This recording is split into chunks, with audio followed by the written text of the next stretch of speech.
বিসমিল্লাহির রহমানির রহিম। সম্মানিত দর্শক ও শ্রোতামণ্ডলী, আসসালামু আলাইকুম। মসজিদে নামাজের জামাত শেষ হওয়ার পর নিজ প্রয়োজনে কিছু মুসল্লি কাতার থেকে পেছনের দিকে চলে আসেন। তা আসতেই পারেন। ইমাম সাহেব যখন সালাম ফেরানোর মাধ্যমে জামাত শেষ করবেন, নামাজ শেষ করবেন, তখন যার প্রয়োজন পেছনে চলে আসবেন। আর কিছু কিছু মুসল্লিকে দেখা যায় ইমাম সাহেব যখন সম্মিলিত দোয়া করেন, দোয়া শেষ করার পরে যখন বেশিরভাগ মুসল্লি উঠে দাঁড়িয়ে সুন্নত নামাজ শুরু করেন, তখন কেউ কেউ পিছনে আসার চেষ্টা করেন। আর এই মুহূর্তে তার সেফ এক্সিটটা সহজ হয় না।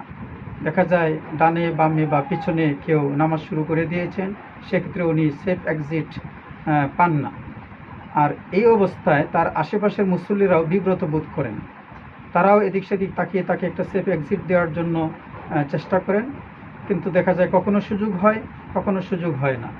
এতে করে দুইটা সমস্যা হয়। একটা হলো যারা নামাজ শুরু করতে পারতেছেন না, তার জন্য তারা নামাজে বিলম্ব হচ্ছে, একটা সমস্যা, তাদের সময়ের অপচয় হচ্ছে। আর যারা নামাজ শুরু করে দিয়েছিলেন তাদের নামাজে খুশু খুজুর ব্যাঘাত দেখা দেয়।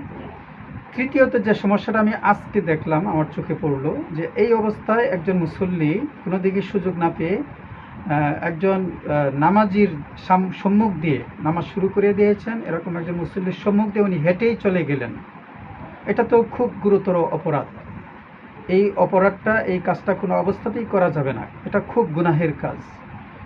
সুতরাং যারা ফরজ নামাজ শেষ করে, জামাত শেষ করে পেছনে চলে যাওয়ার প্রয়োজন বোধ করেন, তারা ইমাম সাহেব যখন সালাম ফিরাবেন তারপরেই আপনারা পিছনে চলে যাবেন, তখন খুব সহজ হয়ে যাওয়া।